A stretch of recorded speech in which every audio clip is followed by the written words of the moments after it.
The only thing that makes manifesting difficult is momentum. It's a subject of momentum. And the reason why you just can't get that right momentum, the reason why you can't really stay focused on your pure desire is because of reality. You have this reality, and it's so easy to talk about reality. It's so easy to notice reality because it's tangible, because you can observe it with all of your five senses, because you're so used to being in this reality that you just can't help but notice it. I can't help but notice my bank balances. I can't help but notice what this is. And so you're carrying that, you're activating that. And since you're activating that, since that is activating your vibration, then that's what the law of attraction is giving you more of. You see, when you have something active in your vibration, that's the only way that you can receive it. Point blank period, all the time. It's because it's active. That's the reason why you experience what you experience. It's because it was active in your vibration. And you don't need to worry about why or how it was activated, because any sort of backwards conversation, any looking back, just creates more of that. So there really isn't any getting to the bottom of any of your problems. It's really about feeling for the solution, feeling forward, and enjoying the emotion, and enjoying the emotional shift that you're able to right now find and practice. You see, manifesting what you want is very simple. In theory, it is. But the only thing that makes it hard is your focus. You're not very clear about your focus. You're not used to caring about how you feel. You're used to telling it how it is. You're used to seeing this reality and observing only your reality and having all of your vibration. And your vibration, your thoughts really are unconditional, but you make it about the conditions all the time because the conditions are what you're seeing. So you want more money, and the money would be nice, but right now you don't see any of the money. So what's slowing down you receiving your millions is the fact that right now you're observing the fact that you don't have any money, that you're seeing the absence of your fortune. And that really is, in a nutshell, why you're not experiencing more of the abundance that you're obviously putting in your vortex. Because it's not that you haven't put it in the vortex. It's not that you don't want it. It's just that right now, in this now moment, in the moment where you're noticing that what you want isn't here, in that same moment, you're literally blocking your ability to see more. And so you do it now, and then you do it in the next now, and the next now. And so you're carrying over these habits of thoughts, which is what I want isn't here, and in not being here, then you can't see it anymore. You can't see beyond your perception. You can't see beyond your beliefs. And so you can change all that. Everything is changeable. There's no fate. There's no greater force outside of you who's running all this and that you have to defend yourself against. There's nothing like that. It's just your ability to perceive it. And so manifesting is very simple because you just have to understand that it's a journey. It's a journey from vibration. Then it translates over into an emotion. And once you're finding the emotion, once you have the daydream, once the image in your mind is clear and you can see it, then that's something that you're translating. You see, we want to talk about for a second about who you really are. Who you really are is source energy. And you were source energy before you came into this body, and you continue to be that same source energy. You all are source energy. And the thing is, you're not used to seeing yourselves as source energy because you're not used to seeing yourselves as vibrational. You're only used to seeing yourselves as physical. And so as little kids, you were those daydreamers. You understood this non-physical energy. You understood well-being. You understood that you didn't have to go and do anything. You just knew that you were worthy because no one trained you out of your worthiness, your natural worthiness, your natural invincibility. So you spend more of your time daydreaming. You weren't observing reality or pushing against other groups, pushing against that. You were daydreaming. You were fully in your mind, letting your mind just run wild. Do you remember those moments as children where you were letting your mind just run wild and you were enjoying it and it was pleasurable? Daydreaming is pleasurable, but yet you were taught by the well-meaning people around you to come back down to reality, to be grounded. You're used to talking about being grounded. I want to be here right now because you're used to using your focus to create things. And so that's what you learned from the people around you. You've been trained in that sort of way where you are used to only using your action. But the thing is, you come to the point where you get tired and there's really not enough action that you can do that can make up for the fact that you haven't lined your energy up. And then you want things that are beyond your ability to physically go and get right now. So instead of trying to line up with those desires, because you don't know about vibration and the power of daydreaming yet, you don't understand that daydreaming truly is the mastery of creation. You don't understand any of that. You just understand, if I want it and I don't physically know how I'm gonna have it, then I'm gonna try in my greatest efforts to not want this desire anymore. And you can't do that. And this is why, because the second that you wanted it, your source energy, who isn't some guidance, who is not bossing you around, who knows better than you, and you're trying to get to it. No. Your inner being promised you that whatever you wanted, you were going to lead your inner being, and whatever you wanted, your inner being would literally become the vibrational equivalent. Your inner being would focus on. And so you're the one who's setting the pitch, and your inner being is following suit, and your inner being holds those frequencies. But you know what's interesting is that your inner being goes with the expansion, but you don't. You're not used to going with the expansion. And so you know what that translates to? your desire is kicking your ass. And that's why these adults, compared to these children, they don't have as much as energy. They're aging, their bodies hurt because they're not keeping up with this flow.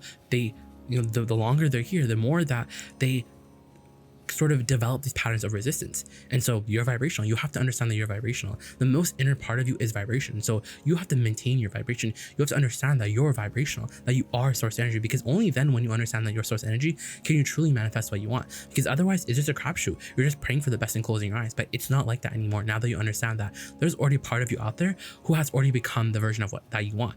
And that other part of you is your source energy. That's what your emotions are about. It's about this converging moment right now. It's about this little intersection between what you think and what your inner being thinks on whatever subject relative to the subject that you have at hand. So what you think about money and what your inner being thinks about money is two different things. That is, if you're feeling off of it. That means if you're feeling anything less than satisfaction, if you're feeling dissatisfied. So your job is to line up with your inner being, because when you line up with your inner being by finding the easiest match, not by finding the subject that's the hardest and trying to, pummel it to the ground, but finding the subject that's easiest, that allows you into that vortex, into that vibrational reality, into that connection, that field, that vibrational field of your inner being. Because when you find that, when you're in that vibrational field with your inner being, then you're going to receive the knowing, you're going to receive the feeling of your inner being's knowing about your desire, because your inner being already believes in your desire. You don't, but you could. But the reason why you don't believe in your desire is because you're so used to looking at reality, and then you sort of even take manifestation, instead of making it about a vibrational tuning exercise, you're making it about a process, steps. I want to do this because you think if I do enough, then I'll get something. But you see, this universe is not tit for tat in an actual world. It's only tit for tat in a vibrational world.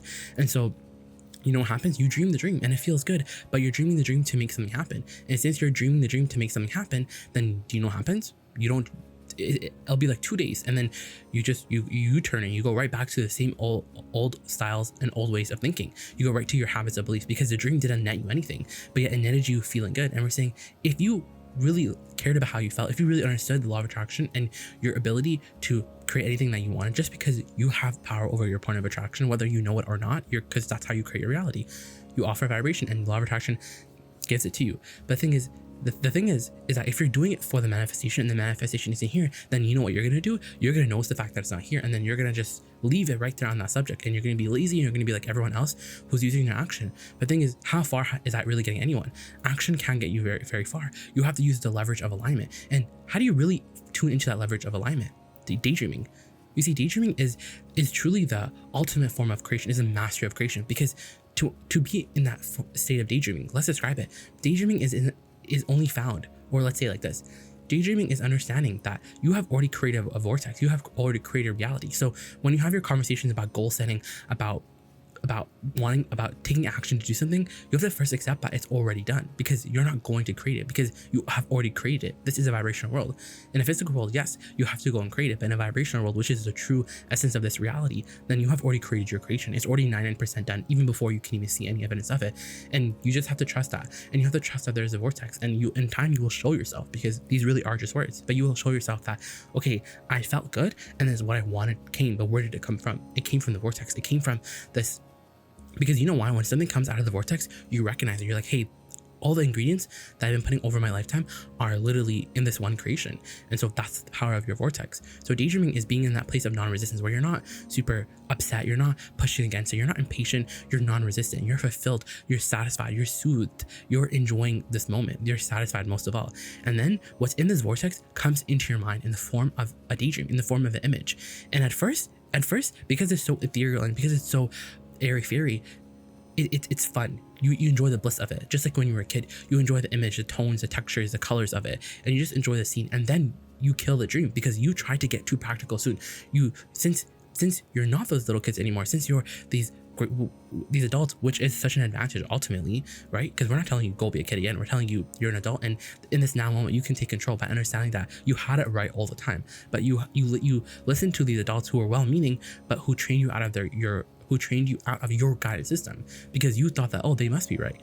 And obviously you cared more about how they felt than how you felt, because if you were selfish, then you would be daydreaming. But then you thought, hey, these people must be right. These people are right, because if I think they're right, then and I show them that, if I show them then the behavior that they want from me, then they're going to feel good. But you can't get very far for doing that, because no one is that cooperative, one. And two, they always want different things and it's never enough. And so you have to be selfish. You have to first of all care about your connection and understand your place in all this, and understand that your job is a dream, and dream the dream, because we know it's hard sometimes because you have this reality. And so reality doesn't make it easy for you to believe in your desires, because we know that if you've been trying to dream this dream and if you're trying to manifest something, and we know above all, if when you're trying to manifest something, when a desire has been unfulfilled for a long time, it's hard for you to feel optimistic, because you're more focusing on the fact that it's not here and why hasn't it been here, and you have more of a habit of talking about the way it is, and that's literally why it's unfulfilled. That's why you're not experiencing any movement on it.